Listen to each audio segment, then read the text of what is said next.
Damos gracias a Dios por permitirnos estar aquí. El tiempo ha avanzado, así que vamos a lo que vinimos. La semana pasada nosotros, por la gracia de Dios, pudimos iniciar lo que es nuestro tema, nuestra serie Noviazgo y Matrimonio.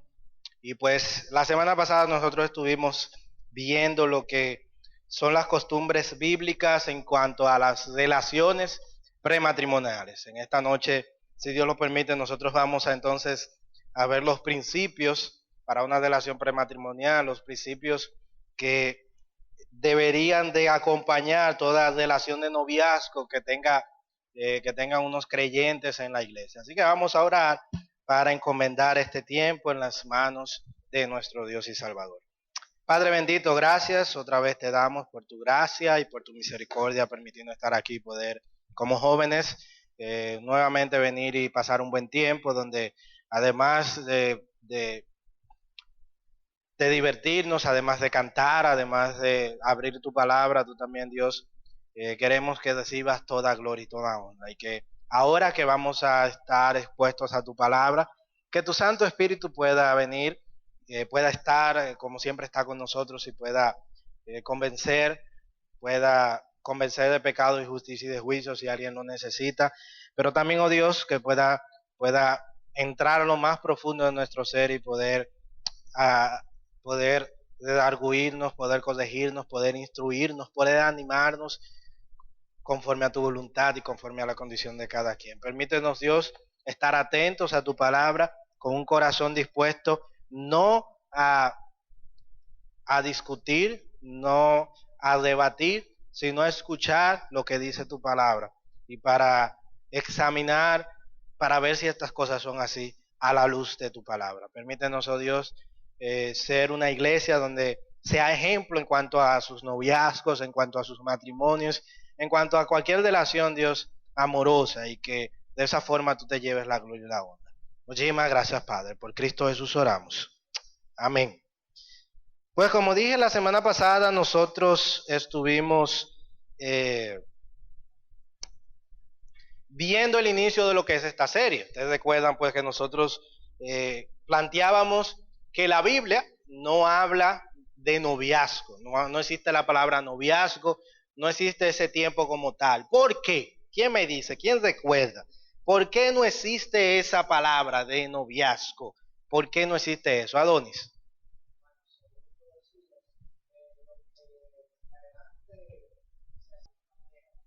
Sí, eso es lo que hacían. Pero el por qué. ¿Por qué? ¿Por qué no aparece en la Biblia eso? ¿Por qué no aparece en la Biblia el noviazgo? ¿Cuál es la razón?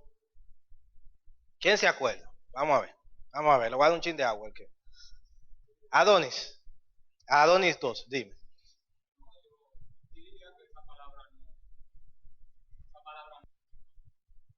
Ahí. Que no hay diapositiva. Exactamente. ¿Por qué? Porque no existe esa palabra, porque en ese tiempo eso no existía. Recuerden que hablábamos de que la Biblia fue escrito en otro tiempo, de que fue escrito en otro idioma, de que fue escrito en otra cultura, y por ende lo que hoy nosotros conocemos como noviazgo, ellos, por tener otra cultura, eso no existía. Entonces hablamos de que para yo poder entender entonces lo que quiere decir la palabra de Dios en cuanto a las relaciones prematrimoniales, yo necesito entender la cultura en la cual se desenvolvía en que se desenvolvía cuando se escribió la Biblia. ¿Por qué esto es importante? Porque la Biblia, nosotros vimos que enseña de varias formas. Por ejemplo, por precepto y la más importante, por principios. Que eso es lo que Dios quiere que nosotros entendamos. Nosotros vimos la semana pasada que un principio es, ¿quién me dice? Lo que tuvieron, vamos. Bien. No lo vas a tener mano. Pero dime algo. Un principio. Dice Adonis algo que no está explícitamente, pero que se desprende de. ¿Algo más? Vamos con ánimo.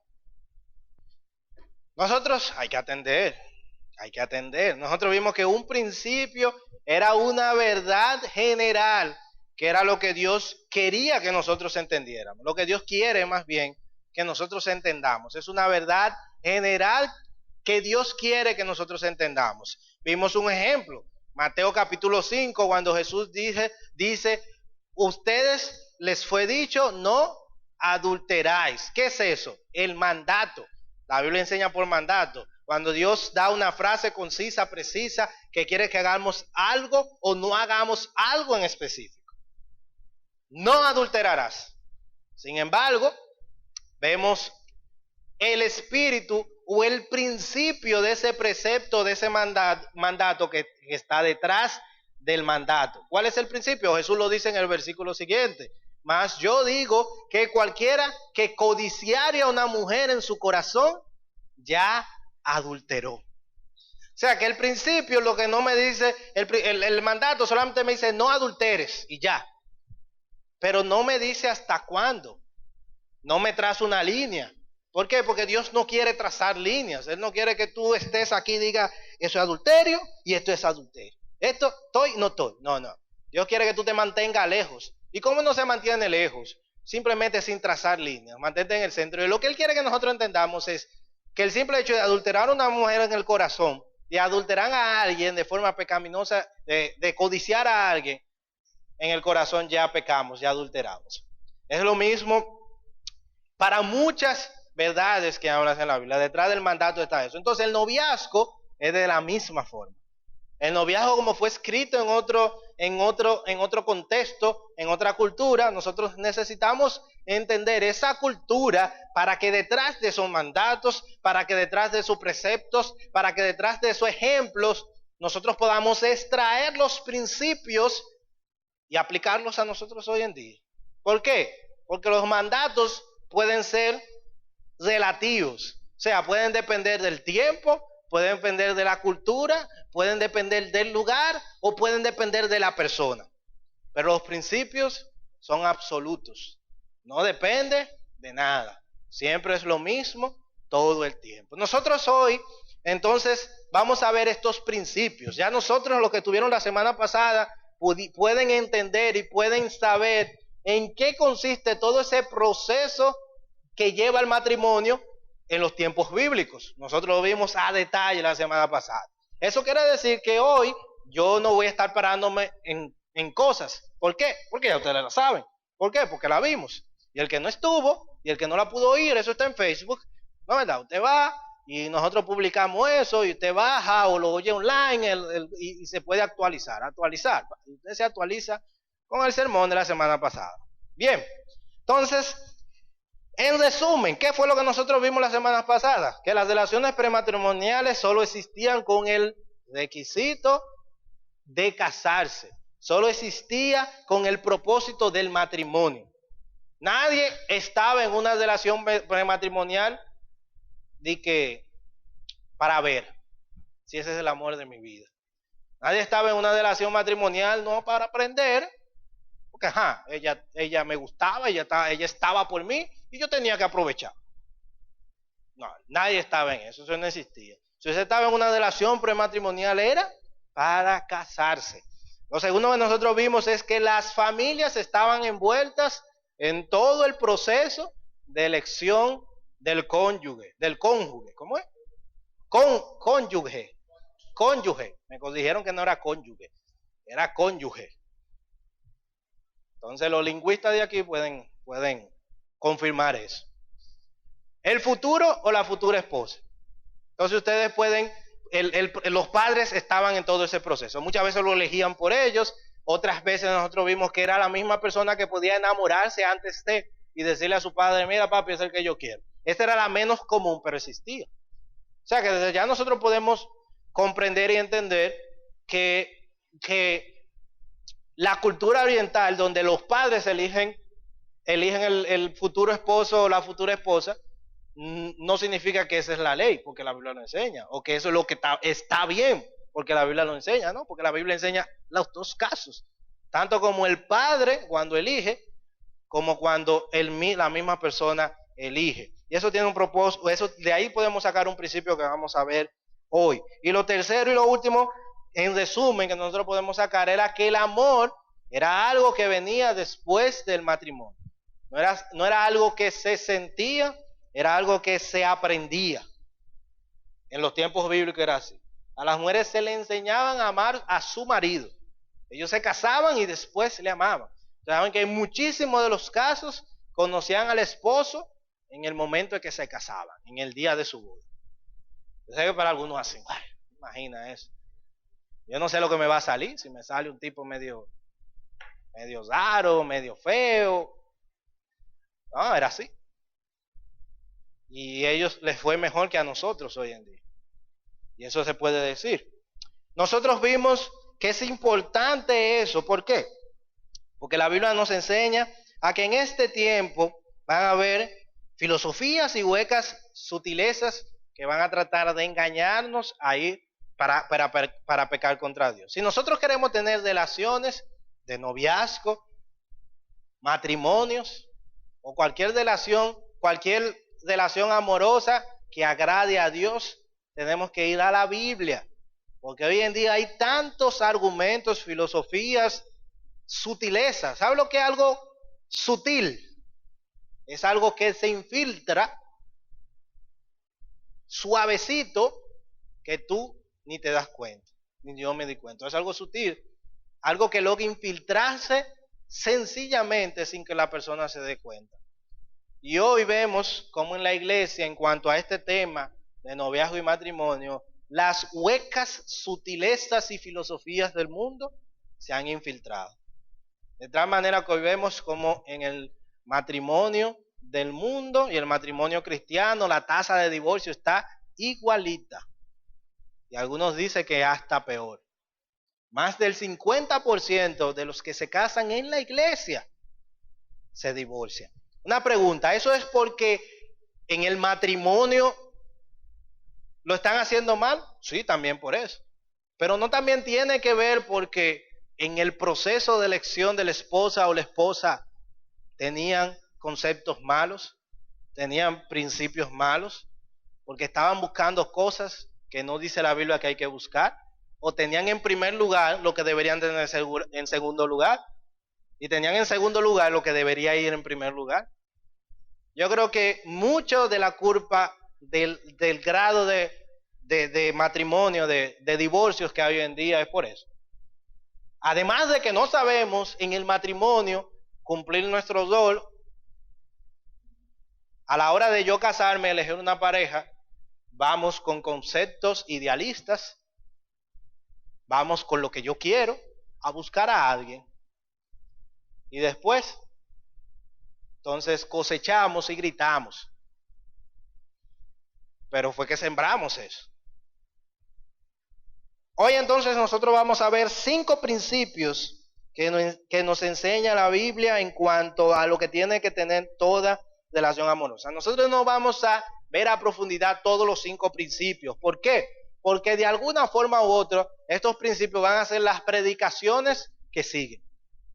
La semana que viene el pastor Vladimir va a estar con nosotros tratando acerca del proceso de noviazgo. Y quizás la parte de piedad, que es el primer principio que nosotros vamos a ver ahora, él va a tratar acerca de eso. Y usted va a ver cómo los demás principios que nosotros vamos a ir viendo también se van a desarrollar en predicaciones posteriores. ¿Qué nosotros vamos a hacer? Tratar de darles hoy una idea general, como dicen los gringos, de big picture, la gran pintura, la foto completa, el panorama completo de lo que debe tener una relación prematrimonial, una relación de noviazgo. Nuestro primer principio, ya lo mencioné, piedad. El primer principio que nosotros vemos en las Escrituras es piedad. ¿Y qué es piedad? ¿Qué es eso? ¿Con qué se come? ¿Quién me dice? Vamos a ver. Alguien que no haya hablado, por favor. ¿Qué me dice?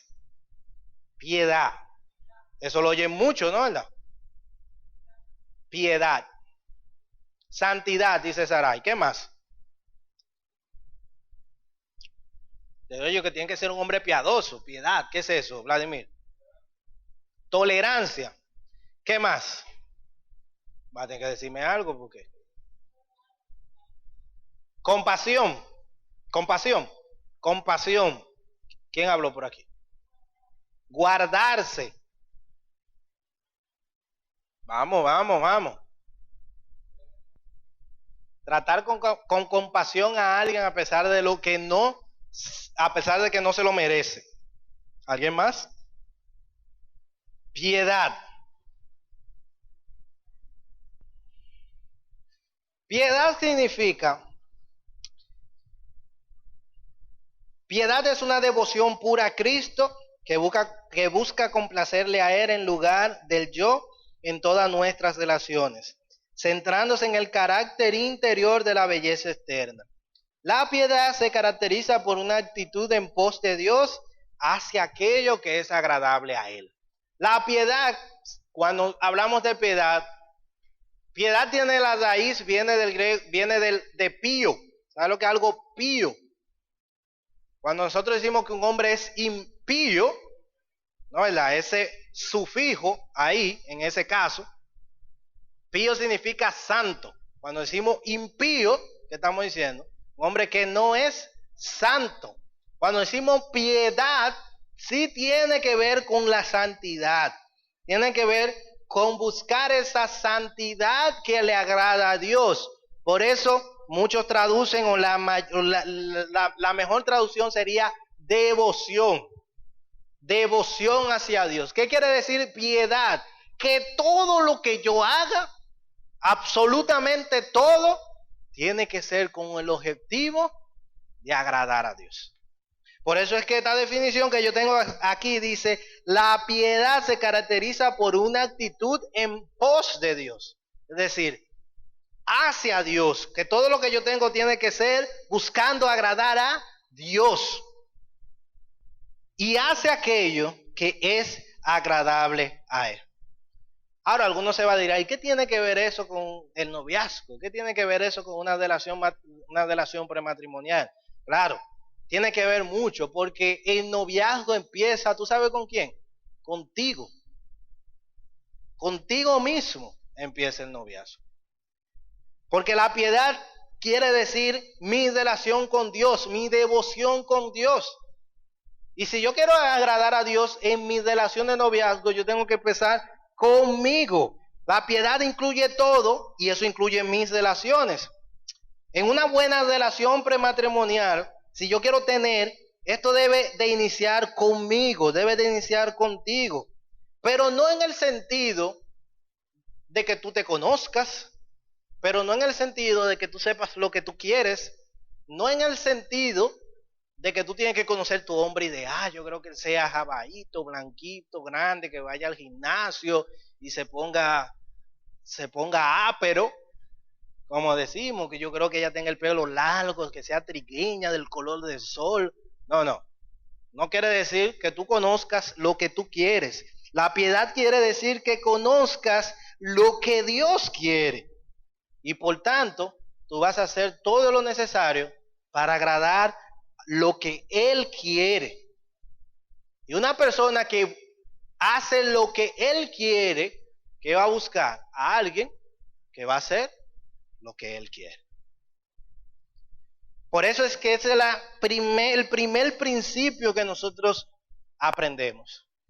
Nosotros vemos a tantos jóvenes, tantos señoritas como hombres, que quieren hombres de Dios, quieren mujeres de Dios. Tú ves, yo quiero que oren por mí porque yo quiero que Dios me envíe un siervo.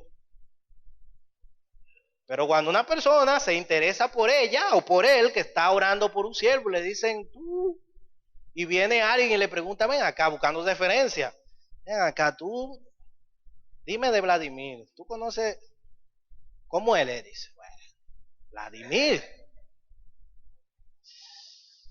Hay gente que simplemente dice, ¿qué te digo? Él es un buen muchacho, Entonces, hay gente así que quiere un hombre de Dios, pero ellos no son de Dios. Él o ella no es una mujer o no es un hombre de Dios. Por eso es que el noviazgo empieza ahora, como tú estás, soltero, que quizás no tienes eso en mente. O lo tienes, no sé, eso sabrás tú. Pero lo importante es que puedas o no tener pretendientes. Si no tienes, mejor todavía. Eso empieza ahora.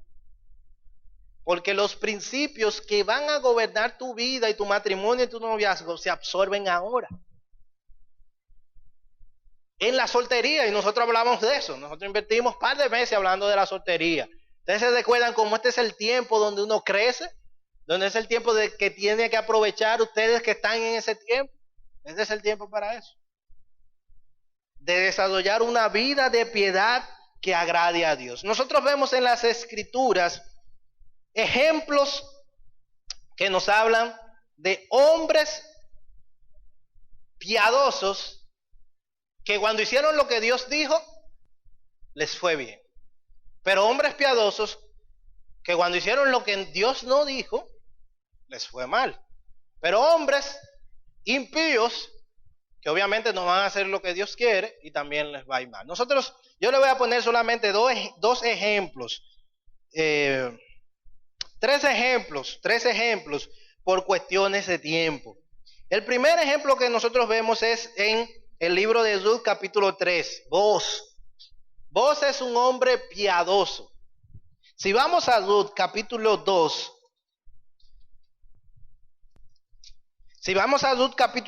versículo 3, dice que fue pues y llegó, y llegando espigó en el campo en pos de los segadores, y aconteció que aquella parte del campo era de Boaz, el cual era de la familia de Elimec, y he aquí que Boaz vino de Belén y dijo a los segadores: Jehová sea con vosotros, y ellos respondieron: Jehová te bendiga. El pastor Marcos Peña tiene una excelente predicación que de hecho en la primera conferencia masculina que tuvimos, él predicó exactamente de este hombre, de cómo Boaz era un hombre de Dios. Y él decía cómo, aunque quizás nosotros no vemos este versículo cuando dice, capítulo 2, versículo 4, cuando Boaz llega dice: Jehová sea con vosotros, y todo el mundo le responde que Jehová te bendiga, habla de un hombre piadoso, porque en el contexto donde se dice, era que Boaz era conocido por eso, por ser un hombre de Jehová. ¿Ustedes recuerdan el contexto de aquí, donde Noemí y Ruth quedan desamparadas? Los esposos, el esposo de Ruth muere, que era el hijo de Noemí, por tanto Noemí y Ruth eran nuera, suegra, nuera. Entonces ellos vuelven a Jerusalén y allí se encuentran con Boaz, quien era uno de los dueños de la tierra. Y entre todas las leyes que había, Israel decretaba que cuando se cosechaban los campos, el trigo en ese caso, y se le caía algo, detalla lo que es, pero se le caía algo de trigo que no sea un manojo completo, la ley decía que tenía que dejarlo ahí y no debía de recogerlo para los pobres y para los mendigos. Eso habla de que la ley del Antiguo Testamento, la ley civil, pues cubría todas las necesidades. Y Noemí y Ruth, como se habían quedado desamparadas por haberse muerto sus esposos, recuerden que en ese contexto era difícil una mujer estar sola. Ellos estaban en otro país y volvieron a Jerusalén y fueron al campo de Boaz a recoger esas espigas que caían. Entonces Noemí dice que ese Boaz es pariente de ella, y pues ellos arman una trama para que Ruth pueda casarse con Boaz. ¿Por qué? Porque había una ley en Israel que era lo que se llamaba el pariente redentor, que era que cuando alguien moría, un pariente, Cristian y yo somos mi hermano, y Cristian moría y él no dejaba descendencia, entonces yo tenía que casarme con su esposa, digo, si yo estaba soltero, claro, para poder levantarle descendencia a él. No hay tiempo para explicar mucho, pero básicamente en eso consiste. Y eso se le llama el pariente redentor. Pero había un orden. Eso no se podía. No era que tenía que venir el primo legítimo y venir y que a redimir. No. Había un orden.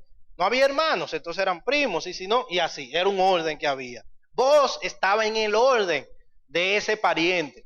Y fíjense en el capítulo 3, versículo 8, ¿qué nos dice? Dice: y aconteció que a la medianoche Y aconteció que a la medianoche se estremeció aquel hombre y se volvió, y he aquí una mujer estaba acostada a sus pies. El contexto: vos estaba en una fiesta, dice que comió, que bebió vino y que se alegró su corazón y fue y se acostó. Y cuando se acostó, el hombre despierta y ve a una mujer a sus pies.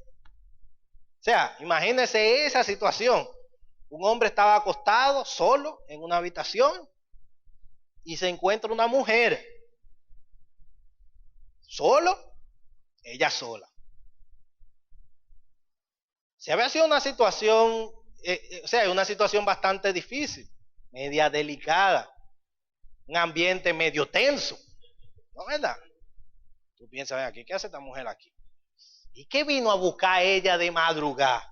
Porque eso es lo que... no hace así solamente... Sin embargo, mira cómo se manifiesta la piedad que tenía vos. Dice el versículo 9 que entonces él dijo, ¿quién eres? Y ella respondió, yo soy tu sierva. Extiende el borde de tu capa sobre tu sierva, por cuanto eres pariente cercano. Lo que le está diciendo, tú eres un redentor. Tú eres un pariente que puede redimirme. Tú puedes casarte conmigo y de esa forma poder levantarle descendencia. Y el versículo 10 dice, y él dijo, bendito seas tú de Jehová, hija mía. Mira por dónde empezamos. Vos no empiezas a decir, oh, dime muchachona, ¿y qué tú quieres? No, empiezas a decirle, oh, chacha, echa para acá arriba, ven, dale para acá, porque ya estaba en los pies. ¿Y qué tú haces ahí abajo? Tú estás como incómoda, ven, sube. No. Fíjate cómo él empieza diciéndole, bendita seas tú de Jehová, hija mía. Quizás vos, eso estoy inventando en buen dominicano, estoy asumiendo eso. Quizás vos pensó, yo no sé lo que ella piensa, pero por si acaso, bendita seas tú, hija mía. Eso es como cuando una mujer, hay un muchacho enamorado de una muchacha, y la muchacha le dice, di que manito. El hombre hace así, ay, manito. Que eso es un paréntesis, ¿no? Si a usted le gusta una muchacha, no deje que le diga manito. No deje que le diga manito. Sí. Entonces, sigue diciendo, versículo 11, versículo 10, has hecho mejor tu postrera bondad que la primera, no yendo en busca de los jóvenes que sean pobres o ricos. ¿Sabes lo que le dijo ahí en buen dominicano? Oye, yo sé que yo te gusto bien por ti. Eso fue lo que le dijo. Claro, fíjense cómo dice, has hecho bien por no irte tras un joven rico, sino tras de mí. Básicamente lo que le dice, versículo 11, ahora pues no temas, hija mía, yo haré contigo lo que tú digas, pues toda la gente de mi pueblo sabe que eres mujer virtuosa. Ahora pues, es cierto que yo soy pariente cercano, con todo eso, hay pariente más cercano que yo. Fíjate que vos no se aprovecha de las circunstancias. Primero, no trate de aprovecharse de ella físicamente, pero tampoco trate de aprovecharse de ella legalmente, en el sentido de que él dice, no, lo que pasa es que está la ley y yo no me voy a ir por encima de la ley. Hay un pariente redentor primero que yo y yo voy a honrar la ley, yo voy a cumplir la palabra. Y eso hace una persona, eso hace un hombre, en este caso, piadoso. Y él dice, versículo 13, pasa aquí la noche y cuando sea de día, si él te redimiere, bien, redímete, mas si él no quisiera redimir, yo te redimiré. Vive Jehová, descansa pues hasta mañana. Y después durmió a sus pies hasta la mañana, se levantó antes de los hombres pudieran reconocerse unos a otros, porque él dijo, no sepa que vino una mujer a la era. Fíjense lo cuidadoso que era vos. Nosotros podemos sacar muchísimas cosas de ahí, pero lo importante que podemos sacar de ahí, ¿sabe qué? Que él respetó la ley, él respetó la palabra de Dios. Era un hombre piadoso. Y eso es lo que hace un hombre piadoso. Respeta la ley de Jehová, respeta su palabra. Un hombre piadoso no va y dice, ya me gusta, ella vino a buscarme, ajá, ¿qué tú quieres que yo haga? Ella fue que me buscó. Una mujer piadosa no dice, no, lo que pasa es que imagínate, yo estaba solo, él estaba solo. No, una mujer un hombre y una mujer piadosa dice, vamos a hacerlo bien. ¿Cómo lo vamos a hacer bien? Siguiendo la palabra de Jehová. En el caso de ellos, él tenía que ir y decirle al primer pariente de Torres que estaba delante de él, mira, dime a esa muchacha, yo no quiero, tú no quieres, yo lo voy a hacer, pues está bien, entonces yo lo hago. Fue la dedimió. Eso es lo que cuenta el resto del libro, básicamente. Pero lo que quiero resaltar aquí es que él respetó la palabra de Dios.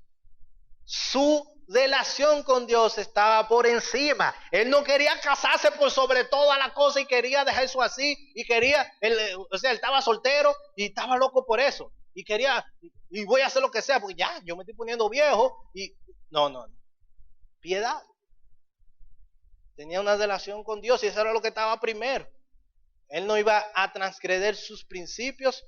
Él no iba a romper, a transgredir la palabra de Dios por el simple hecho de que quería, y él quería casarse, él demostró. Él quería redimirla. Pero su querer no estuvo por encima del querer de Dios. Y eso es lo más importante de una persona piadosa. Que siempre lo que dice Dios está por encima de lo que yo pueda querer. ¿Quieres tener un noviazgo? ¿Quieres tener un matrimonio que honre a Dios? Que lo que Dios diga siempre esté por encima de lo que tú quieras. Y si Dios dice, no os unáis en yugo desigual con los incrédulos, yo no me uno en yugo desigual con los incrédulos. Y eso significa que yo no me voy a exponer a eso. Eso significa que si yo soy varón, yo no voy a chatear por Facebook o por Messenger con una muchacha que sea impía todos los días, hasta tarde, y mensajitos, y por WhatsApp, y nos vemos, y vamos allí, porque me voy a exponer a una relación que Dios prohíbe. Y eso significa que si yo soy piadoso y yo tengo novia o novio, el Señor me dice que el sexo es para el matrimonio, yo voy a guardar eso. Y no me voy a exponer a una relación, a un ambiente donde podemos comprometer esa ley de Jehová, ese precepto y ese principio de Dios. La piedad es la base, es como si fuera una pirámide que nosotros tuviéramos. Y lo que sostiene los otros 4 principios que nosotros vamos a ver es la piedad. Porque la piedad es que yo hago lo demás para agradar a Dios. Y si yo quito eso, yo voy a hacer lo demás para agradarme a mí. O sea, que va a ser por orgullo. Y en cierto sentido, lo demás va a ser hipocresía. Porque yo lo hago no para agradar a Dios, yo hago para que digan, no, ese muchacho es bueno. O sea, que hacerlo en sí mismo, guardarte para matrimonio en sí mismo, quizás tú dices, yo no voy a tener contacto físico en el noviazgo, pero por motivo de orgullo, no para agradar a Dios, sino para decir, yo me aguanté, mira. Aquí no hay uno más santo que yo. Orgullo. La piedad busca hacer todo para gloria de Dios. Recuerden eso es lo más importante. El segundo personaje, y vamos a ir avanzando un poquito rápido por cuestiones de tiempo. El segundo personaje que nosotros tenemos es Sansón, capítulo 16 de Jueces. Y esto es un hombre que eligió mal.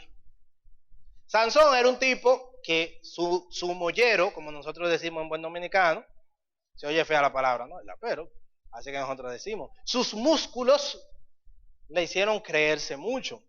Y fíjense cómo en el capítulo 16, versículo 1 empieza diciendo que fue Sansón a Gaza y vino allí y vio allí a una mujer ramera y se llegó a ella. Estamos empezando mal por ahí. Versículo 2, y fue dicho a los de Gaza, Sansón ha venido acá, y los odiaron y acecharon toda aquella noche la puerta de la ciudad y estuvieron callados toda aquella noche diciendo hasta la luz de la mañana, entonces lo mataremos. Mas Sansón durmió hasta la medianoche y a la medianoche se levantó y tomando las puertas de la ciudad con sus 2 pilares y sus 2 cerrojos, se las echó al hombro y se fue y la subió a la cumbre del monte que está delante de Hebrón. Un dato aquí, para que ustedes vean lo increíble de la fuerza de Sansón. Aquí si ustedes leen, por eso es bueno, si uno tiene los datos, uno se puede imaginar. Ahí dice que Sansón estaba en Gaza. que se acostó con una ramera y que los filisteos en ese entonces estaban acechando a Sansón porque dijeron que está ahí, porque Sansón había diezmado muchos filisteos, o sea, había matado muchos filisteos y ellos querían vengarse y estaban ahí acechándolo, loco porque salga para entrarle, en buen dominicano. Entonces, Sansón sabe que está ahí, ¿qué él hace? Dice que se echa a la puerta con todo y pilares y cerrojos. Quizá usted piense en una puerta así. No. Usted ha visto las ciudades de antes que tenían una puerta grandota que se abrían y por ahí pasaban todos los camellos en una puerta de esa. Grande. Y dice que los pilares donde estaban enganchados la puerta la arrancó. Con todo y el candado, que era una cuestión grande. Y él dice que se fue de Hebrón a Gaza. De Gaza a Hebrón. Hebrón y Gaza estaban como a 70 kilómetros de distancia. Y si usted no sabe de qué distancia es eso dice de aquí a la capital. Y él dice que se echó esa puerta de ese tamaño, con todo y pilar y cerrojo, al hombro, y se fue caminando hasta Gaza, 70 kilómetros, hasta Hebrón, 70 kilómetros. Y usted puede conocer la fuerza que tenía Sansón. ¿Qué pasa? Que cuando él llega a Hebrón, el muchacho, a él le gusta una muchacha. Versículo 4. Después de esto aconteció que se enamoró de una mujer en el valle de Sorek, la cual se llamaba Dalila. Fue después de eso, perdón. Dalila. Y vinieron a ella los príncipes de los filisteos y le dijeron, engáñale e infórmate en qué consiste su gran fuerza y cómo lo podríamos vencer, para que lo atemos y lo dominemos, y cada uno de nosotros te dará 100,000 ciclos de plata. Y ya ustedes saben el resto de la historia. Sansón se puso con la muchacha, Sansón estaba en coso, y cada vez que le decían, ellos le dijeron, los filisteos le dijeron a Dalila, haz que nos diga por qué el hombre tan fuerte descubre su fuerza. Y Sansón cada vez que le decía una mentira. No, lo que pasa es que si me atan con cuerdas de tal cosa, cuando eso me va a debilitar. Y viene Sansón, y viene Dalila, el tipo se pone a dormir, lo atan, y cuando los filisteos vienen, y ahí él se levanta, ¡guap! Y rompe la cuerda como, ay, mi amor, hombre, tú me engañaste, eso no es confianza, tú ves. Ya que siempre dije confianza.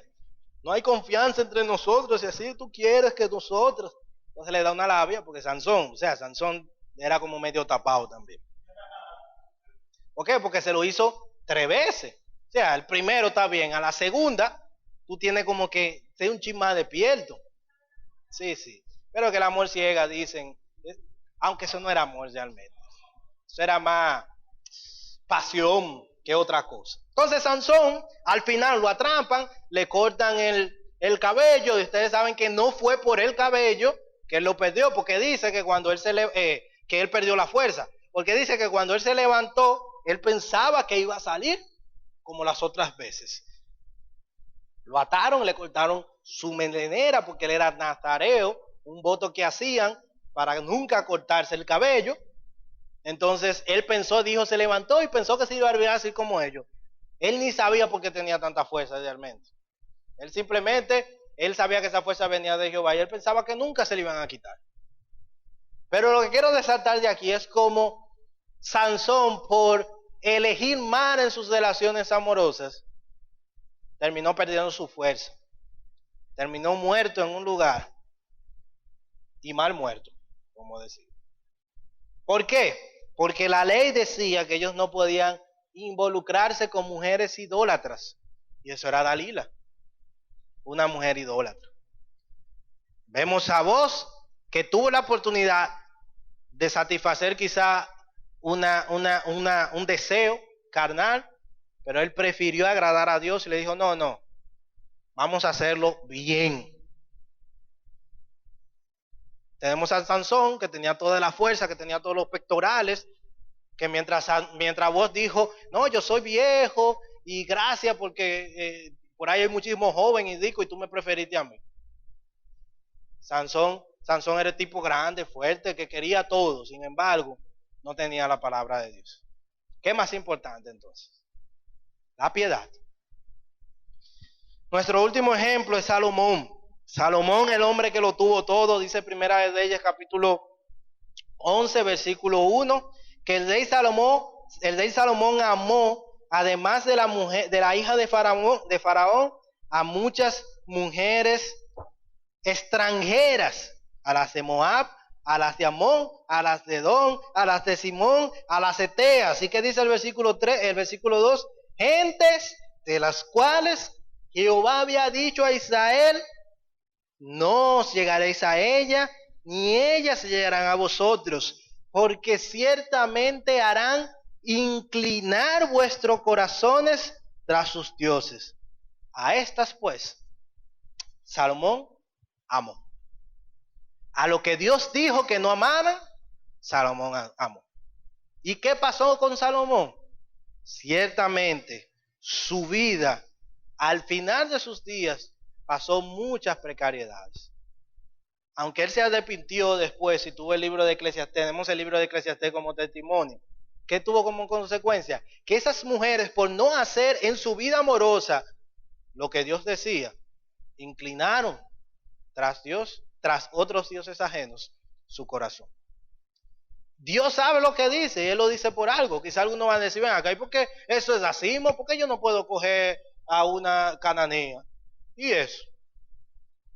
Que por cierto, la ley decía que podían, pero había una forma de hacerlo. O sea, tú lo que no podías era llegar y que venir y que llegué.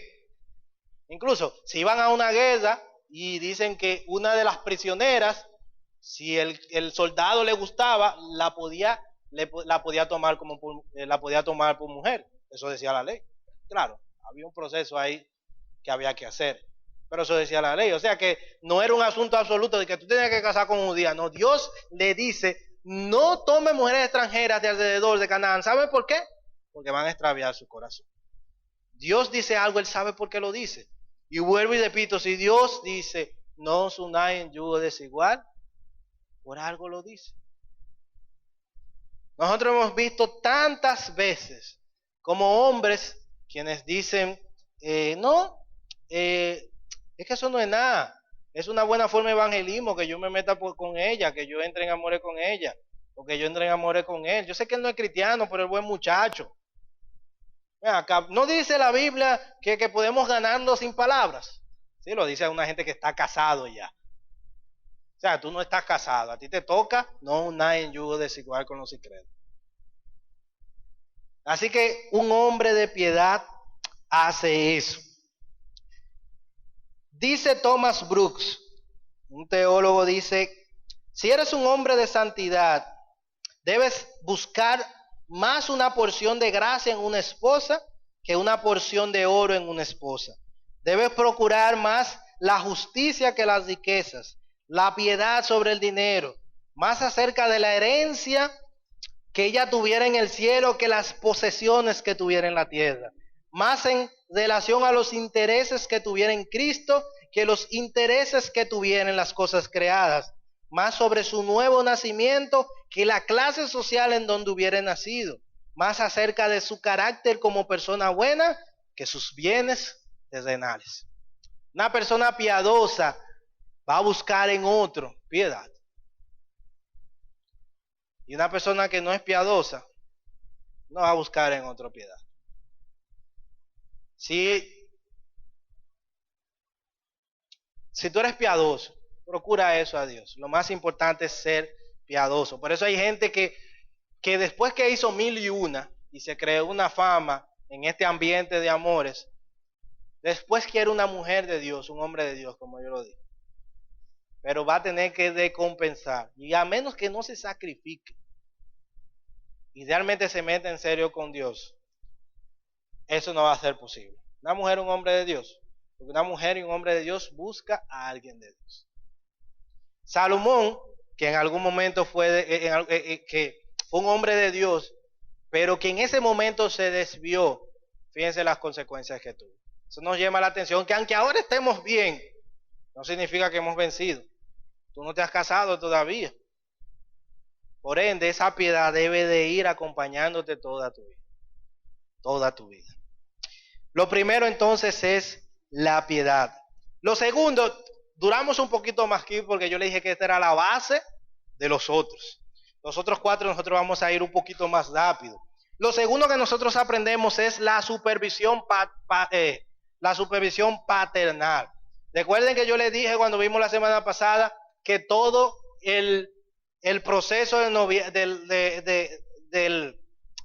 del matrimonio judío estaba supervisado por los padres, a tal forma que tanto los padres era que llevaban a la cámara nupcial a los esposos. ¿Ustedes recuerdan eso? ¿No, verdad? Y vemos eso que destila del Nuevo Testamento, del Antiguo Testamento, que los padres supervisan las relaciones amorosas. 2 ejemplos, simplemente. 3 ejemplos que nosotros vemos en la Biblia que nos hablan, son ejemplos negativos de eso. Cuando no hubo supervisión paternal, ¿qué cosa pasó? Génesis capítulo 26, versículo 34, que nosotros vimos la semana pasada, Esaú. Esaú dice que tomó por mujer a Judith, hija de Berieteo, y a Basemat, hija de Eloneteo. Y el versículo 35 dice que fueron amargura de espíritu para Isaac y para Rebeca. ¿Por qué fueron de amargura de espíritu? Porque eran mujeres idólatras, recuerden. Porque no buscaron mujeres que agradaban a Jehová. Y Esaú dijo, oye, estas mujeres son mías. Él no siguió la costumbre. Él no siguió lo que ya Dios había determinado, que tus padres estén en el proceso. ¿Qué él dijo? Estas son mías. ¿Y qué pasó? Amargura vino después. El segundo ejemplo también lo vemos ahí mismo en Génesis, capítulo 34, versículo 1. Dice que salió Dina, la hija de Lea, la cual ésta había dado a luz a Jacob a ver las hijas del país. Y la vio Siquén, hijo de Amor Hebeo, príncipe de aquella tierra, y la tomó y se acostó con ella y deshonró. Pero su alma se apegó a Dina, la hija de Lea, y se enamoró de la joven y habló al corazón de ella. Aquí vemos fornicación, peor todavía. Este príncipe de esa tierra donde estaba se acostó con Dina, una hija de Jacob. Y él hizo lo que era incorrecto. Él simplemente fue, se enamoró de ella y se acostó con ella. O sea, el lo correcto era haber ido, papi, mira, me gusta esta muchacha, ¿qué tal si tú bailes? Y le pide. No, él simplemente se dejó llevar por sus deseos y se acostó con ella. Pero ¿qué pasa? Que después el muchacho quiso arreglar el asunto. ¿Y qué pasó? Versículo 4 dice que habló Siquén a Hamor su padre diciendo, tómame por mujer a esta joven. Y eso hizo su padre, eso hizo Hamor, su padre. Él fue y habló con Jacob y le dijo, mira Jacob, ven, vamos a ligar, que tu familia sea mi familia, y así sucesivamente. Y los hijos de Jacob fueron con los hijos de Jacob. Los hijos de Jacob le dijeron, no. Lo que pasa es que nosotros no podemos casarnos con incircuncisos. Y dijeron, no hay problema, vamos a circuncidarnos. Y se circuncidaron todos.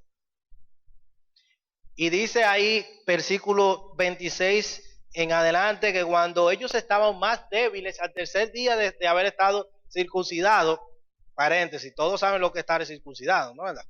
Sí, ¿no es verdad? Ustedes saben que eso debilita. Estaban los muchachos medio heridos todavía. Y ahí aprovecharon los hijos de Jacob y fueron y mataron a todos allí. Cosa que no le gustó a su padre. Quizás eso suene sangriento. Y no quiere decir ahora que si alguien, gracias a Dios que aquí no están los padres, porque quizás algún padre va a entender que si un muchacho se acuesta con su hija, tiene que irlo a matar. No es eso que estamos hablando. Lo que estamos hablando es como este muchacho desobedeció la costumbre y fue y tomó a esta muchacha, y por eso, mira la tragedia que trajo, no solamente a su familia, sino a toda una ciudad. Tiene consecuencias. La Biblia nos enseña que cada vez que uno tomó una mujer para sí, sin el consentimiento de sus padres, sin hacer lo correcto, hubo consecuencias. Y el tercer y último ejemplo, ya lo vimos, Sansón. Sansón dice que él fue y tomó una mujer para sí. ¿Y cómo terminó? Muerto. Hay consecuencias. Eso nosotros lo aprendemos. La Biblia nos enseña eso. Nosotros debemos de ser supervisado por nuestros padres. Yo sé que en esta cultura que nosotros tenemos, eso es como estúpido. Tú hablas con tu papá y tú le dices eso. ¿Cómo va a ser? Quizás muchos de ustedes aquí han tenido sus amores escondidos. Pero eso no es correcto. Eso no es correcto. El principio que nosotros aprendemos aquí no es que usted tiene que hablar exclusivamente con los padres. Si usted lo tiene, hable con su padre. Bien. Lo que aprendemos aquí es que cuando tú estás para elegir novia o novia, no lo hagas solo. Busca consejo. Eso es lo que nosotros aprendemos aquí. Busca consejo.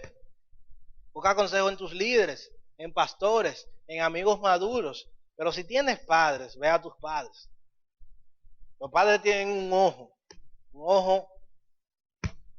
que uno no podría explicar. Si tienes padres creyentes, me refiero.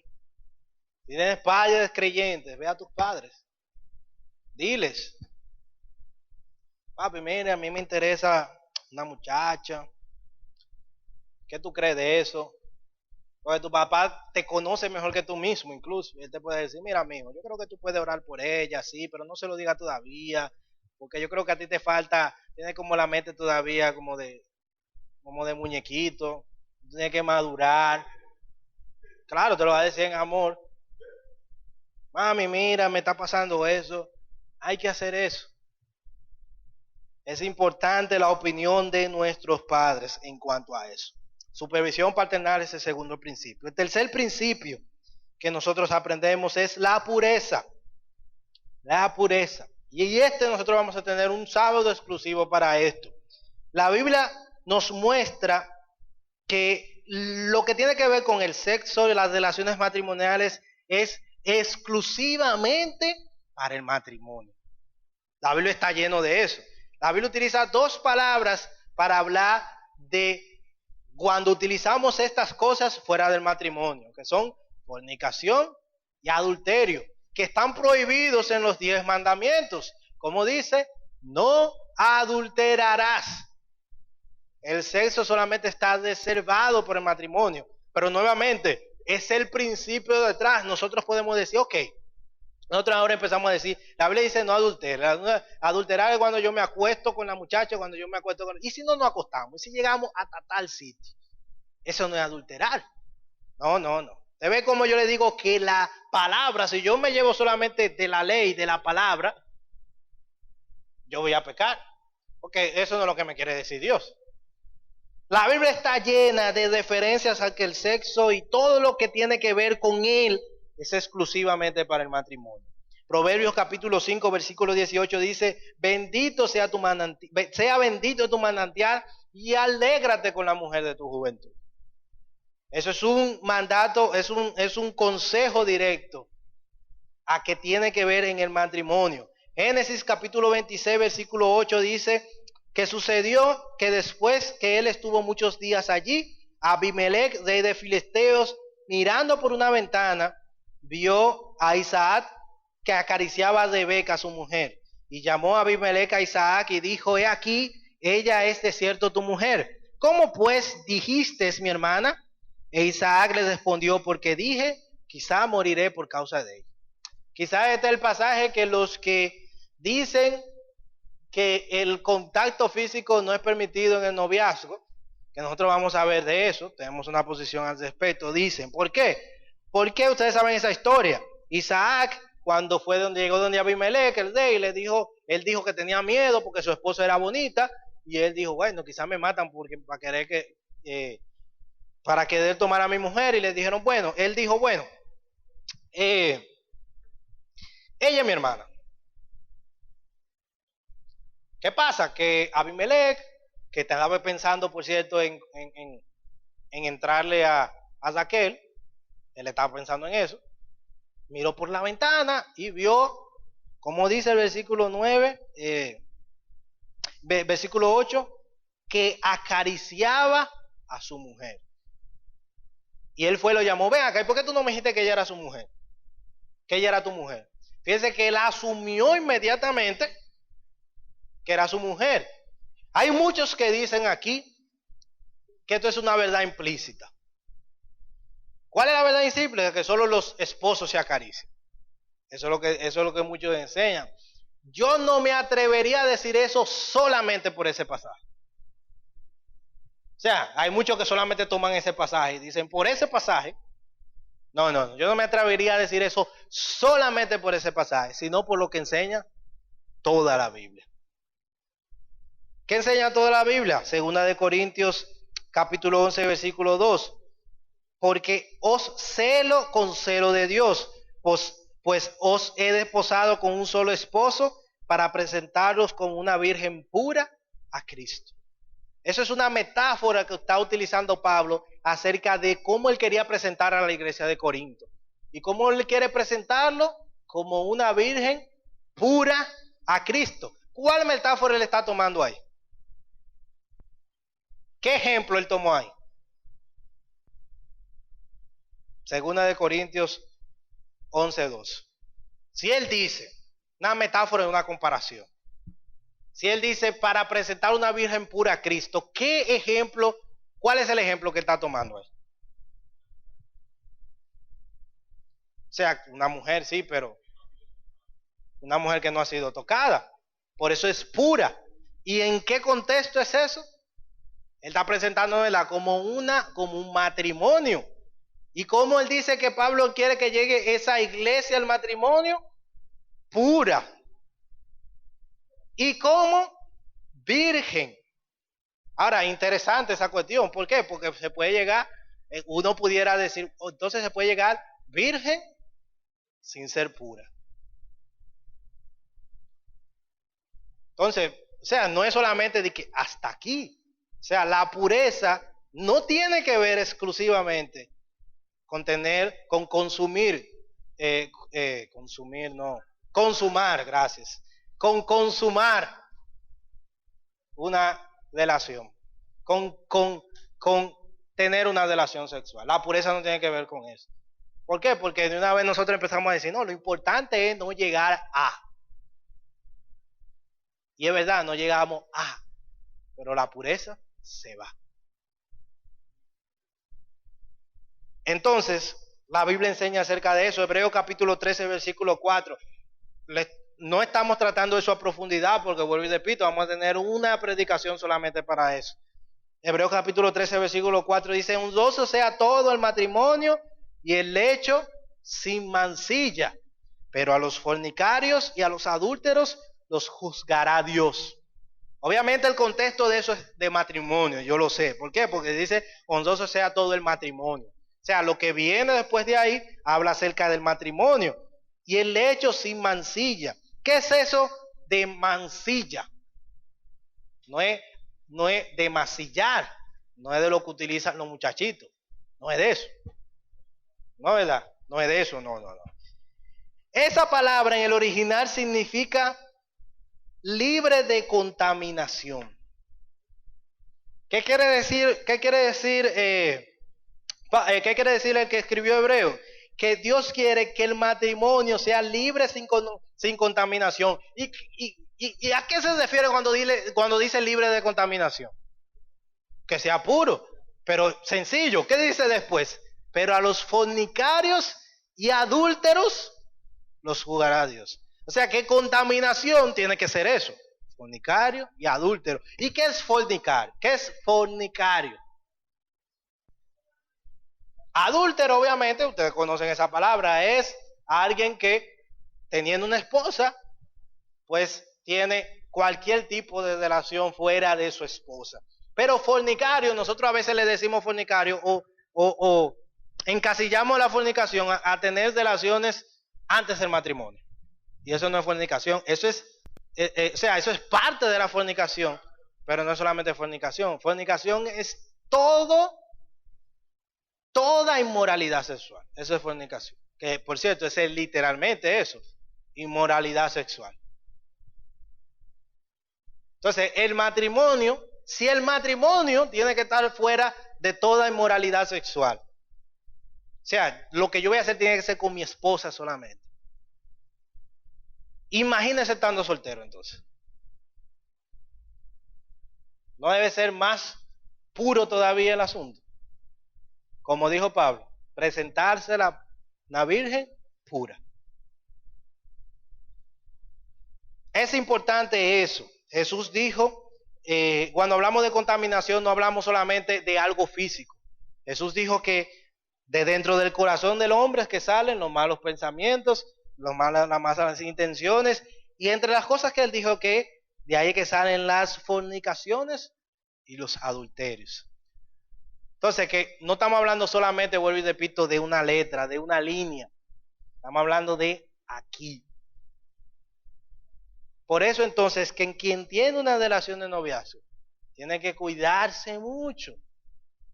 Porque no estamos hablando solamente de un besito. Estamos hablando de lo que puede causar un besito aquí. Recuerden eso. Por eso es que vamos a recomendar precisamente eso. En la medida de lo posible, traten de evitar el contacto físico. Porque la pureza es entrar en las Escrituras. Es entrar en las Escrituras. Lo cuarto que nosotros vemos, y el penúltimo, es la preparación. Ya nosotros vimos piedad, ya nosotros vimos pureza, ya nosotros vimos la supervisión de los padres, participación de los padres, y ahora nosotros vemos la preparación. ¿A qué nos referimos con la preparación? La preparación se refiere a usted, si quiere entrar a una relación de noviazgo prematrimonial, tiene que estar preparado. Génesis capítulo 2, versículo 15 en adelante nos dice que tomó Jehová Dios al hombre y lo puso en el huerto del Edén para que lo labrase y para que lo labrara y lo guardase. Y mandó Jehová Dios al hombre: de todo árbol del huerto podrás comer, mas del árbol de la ciencia del bien y del mal no comerás, porque el día de que comieres ciertamente morirás. Y Jehová dijo, dijo Jehová Dios: no es bueno que el hombre esté solo, le haré ayuda idónea. Nosotros aprendemos de esto, que cuando Jehová dice eso, ya Adán estaba preparado. Adán estaba preparado de tres formas. Número uno, estaba preparado físicamente, porque ya Dios lo había formado. Y entendemos y se conoce teológicamente que cuando Adán fue formado como un hombre maduro, preparado. Pero también estaba preparado vocacionalmente. Tenía algo de qué vivir. ¿Por qué? Porque Dios le dijo y lo puso en el Edén y le dijo para que lo labrase y lo guardase. Tenía una vocación. Tenía algo de qué vivir. Y por último, también estaba preparado espiritualmente porque tenía la palabra de Dios. Versículo 16. Y mandó Jehová Dios al hombre diciendo: de todo árbol del huerto podrás comer, pero del árbol del bien y del mal no comerás. Tenía la palabra de Dios. Fíjense, estaba preparado físicamente, estaba preparado vocacionalmente, estaba preparado espiritualmente.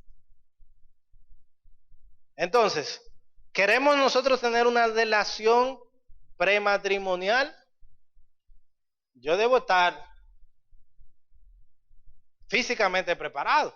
Imagínate una muchacha de 10 años, 11 años, 12 años, 13 años que venga: ay, yo quiero tener novio. Todavía. 14, 15. Le falta. Pero también está preparado vocacionalmente. Tienen que tener algo de qué vivir. Un muchacho que venga con 16 años: ay, yo quiero tener amores. O sea, los amores son para casarse. ¿Cuándo tú te vas a casar? ¿Sabes qué eso implica? Que también tienen que estar preparados emocionalmente. A los 16 años, yo hablaba con alguien porque da risa, porque usted ve que hay gente, bueno, Gerardo sabe, que decía que fue a la secundaria y se graduó bachillerato técnico en mecánica industrial. ¿No? Usted sabe que hay bachillerato técnico y se graduó de mecánica industrial. Y cuando fue a la universidad estudió contabilidad. Ya tú dices, espérate. Contabilidad, ¿y qué tiene que ver eso? Claro, porque cuando ella estaba en primer teórico, ¿cuántos años tenía? 12, 13, 14, un muchacho. A esa edad uno no sabe lo que quiere. Y cuando terminó en cuarto teórico, ya como con 17, 18 años, bueno, ahí está un poquito más claro. Y generalmente, cuando usted tiene 17, 18, usted mismo dice, oye, usted tenía la mente cacaíto, ¿y qué era lo que yo estaba pensando? Entonces, por algo, cuando uno le dice a alguien, muchacho, estate tranquilo, todavía no es tiempo, es por algo. Porque ese que tiene 16 años, 15 años, 17 años, piensa que se la sabe toda. Pero después esa misma persona se va a dar cuenta después que no se la sabe. Va a decir, aquí es que yo estaba empezando. Por eso que generalmente todo el que que tiene amores de que con 16, 15, 17 años, el 98% de las veces no terminan juntos. Porque es que ellos mismos no saben lo que quieren. No están claros. Necesitan estar preparados. Y por eso es que eso es un principio, preparación. La cultura judía recuerdan que había que dar una dote por la mujer, ustedes recuerdan. Y la ley decía que tenía que ser 3 años de salario. O sea, esa era generalmente la dote que había que dar. ¿Y tú sabes quién daba esa dote? El hombre. ¿Y tú sabes por qué eso era? Eso le ayudaba a prepararse, porque él tenía que ayudarlo él. Si él quería casarse, tenía que ayudarlo. Y eso le ayudaba a prepararse. Entonces, lo que nosotros hemos visto hasta ahora está totalmente en contraste con la forma como el mundo tiene relaciones amorosas. ¿Por qué? Porque yo quiero somos novios. Ya, somos novios. Ya, somos novios. Para hacer besitos, qué sé yo qué, y ya, para eso. No hay un propósito. Y la Biblia enseña que tiene que ser con propósito. ¿Y cuál es el propósito? Casarse. Y para casarse, ¿cómo uno tiene que estar? Preparado. O sea, hay que prepararse. Nuestro último principio es la paciencia. Quizá la más difícil, la más fácil de decir y la más difícil de hacer. Dice el Salmos 41, pacientemente esperé a Jehová y él se inclinó a mí y oyó mi clamor. Es paciencia. Yo sé que cuando uno tiene 14, 15 años, uno está desesperado porque las hormonas son fuertes. Uno sabe eso. Pero la Biblia exige paciencia. Paciencia. Nosotros vimos eso en vos.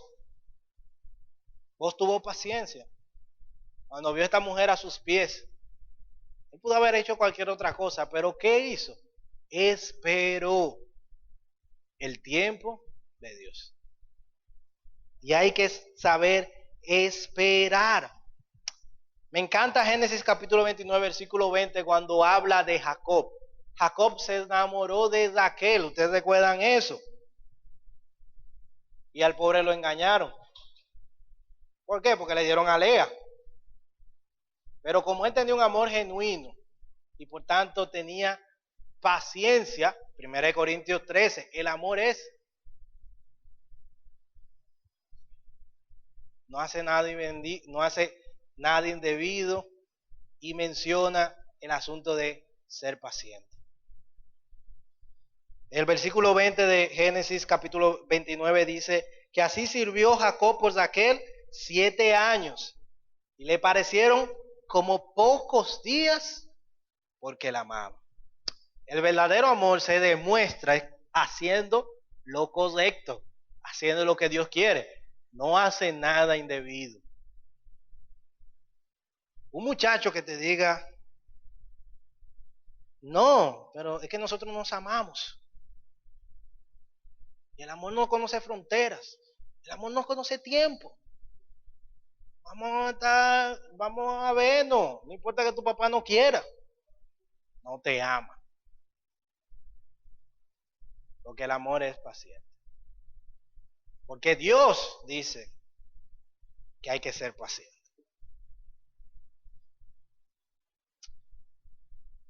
El tiempo pasa, créeme. Quizás tú estás desesperado porque, yo tengo 13, 14, 16, 17. Y todo el mundo me dice, hay que tener. O puede ser que tú tengas a alguien por ahí escondido. Eso no es correcto delante de Dios. Dice Agustín de Hipona que la paciencia es compañera de la sabiduría, no es esclava del deseo, y que la paciencia es amiga de una buena conciencia y no es enemiga de la inocencia. Hay que saber ser paciente en esto.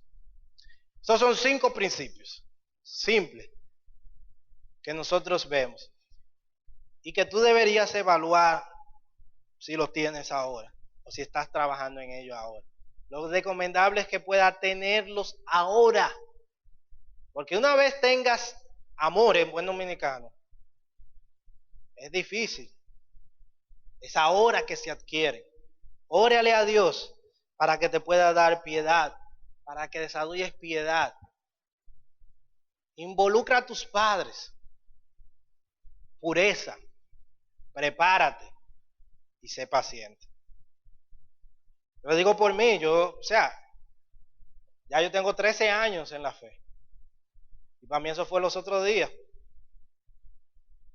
Cuando yo estaba despechado, ahí, porque no me hacían caso. Y hoy estoy casado. Todo llega, pero hay que ser paciente. Hay que creerle a Dios. Dice un teólogo llamado John Flavel que el retraso de las bendiciones que esperas recibir será realmente para tu provecho. Pero cuando la manzana está madura, se caerá por sí solo y será más placentera y saludable. El retraso es una bendición. El mundo se burla porque quizás tú le digas, no, yo soy virgen. El mundo se burla de eso. A mí me pasó, digo, no, están hablando en la universidad, digo, no, yo soy cristiano. ¿Y? ¿Cómo que? Yo soy cristiano. ¿Y tú nunca nada? Digo, no, nunca. Hay que decírselo con orgullo, porque es la palabra de Dios que dice eso. Y de eso uno no tiene que tener vergüenza. Digo, no, hasta el matrimonio, si Dios quiere. Pues la gracia de Dios fue hasta el matrimonio. El mundo lo ve como una maldición.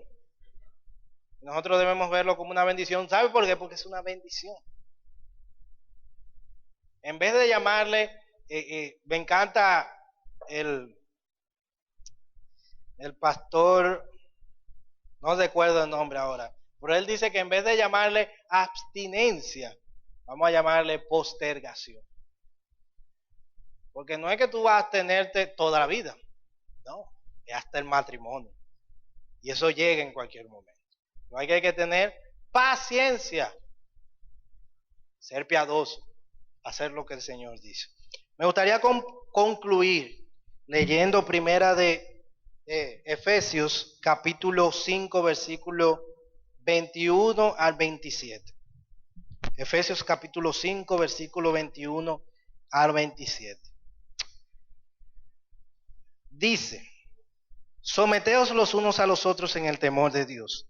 Las casadas estén sujetos a sus propios maridos como al Señor, porque el marido es cabeza de la mujer, así como Cristo es cabeza de la iglesia, la cual es su cuerpo y Él es su Salvador. Así que, como la iglesia está sujeta a Cristo, así también las casadas lo estén a sus maridos en todos. Maridos, amad a vuestras mujeres, así como Cristo amó a la iglesia y se entregó a sí mismo por ella. Versículos 26 y 27, que es que quiero resaltar. Para santificarla, habiéndola purificado en el lavamiento del agua por la palabra, a fin de presentársela a sí mismo, una iglesia gloriosa, que no tuviese mancha, ni arruga, ni cosa semejante, sino que fuese santa y sin mancha. Este pasaje, teológicamente hablando, ¿sabe lo que nos dice? Que Dios no tomó el matrimonio como ejemplo para hacer la iglesia. O sea, esa comparación que él hace ahí. Si nosotros decimos, ¿cuál fue primero, la iglesia o el matrimonio? ¿Cuál fue primero? Pero hablen sin miedo. La iglesia. Cronológicamente, ¿cuál apareció primero aquí en el planeta Tierra? El matrimonio. Y el que lea a simple vista puede pensar que el matrimonio es un ejemplo que toma Pablo para poder presentar la relación que hay entre Cristo y la iglesia. Pero la realidad, si uno estudia eso con entendimiento, ¿sabe qué nos dice? Que Dios hizo el matrimonio por causa de la iglesia. Ese pasaje nos dice que cuando Dios pensó, que le dijo a Adán y a Eva, le dijo a Adán y a Eva así, por tanto dejará el hombre a su padre y a su madre, y se unirá a su mujer y será una sola carne, estaba pensando en la iglesia. Y nosotros vimos cómo él quiere presentar a la iglesia, ¿cómo? Una iglesia santa y sin mancha. Se puede decir que nosotros estamos en una relación prematrimonial con Dios, la iglesia. Cuando digo nosotros, será la iglesia. Y cuando Él venga, será las bodas, donde nos vamos a encontrar con Él. ¿Sabe lo que eso significa? Que tú y yo en nuestras relaciones somos un ejemplo de esa relación que tiene Cristo y la iglesia. ¿Cómo tiene que llegar la iglesia a Cristo? Santa y sin mancha. Así también nosotros tenemos que hacerlo. Llegar al matrimonio puro, santo y sin mancha. Quiera Dios que estos principios nosotros podamos pensar en ellos, meditar en ellos y poder hacerlo nuestro. Porque créanme, si lo hacen así, van a honrar a Dios, van a glorificar a Dios. Y como van a glorificar a Dios, les va a ir bien. No es que le van a ir bien y entonces van a glorificar a Dios, no. Van a glorificar a Dios. Y como glorifica a Dios, le van a ir bien. Y el que no lo hace, tiene que abstenerse a las consecuencias. Vamos a orar.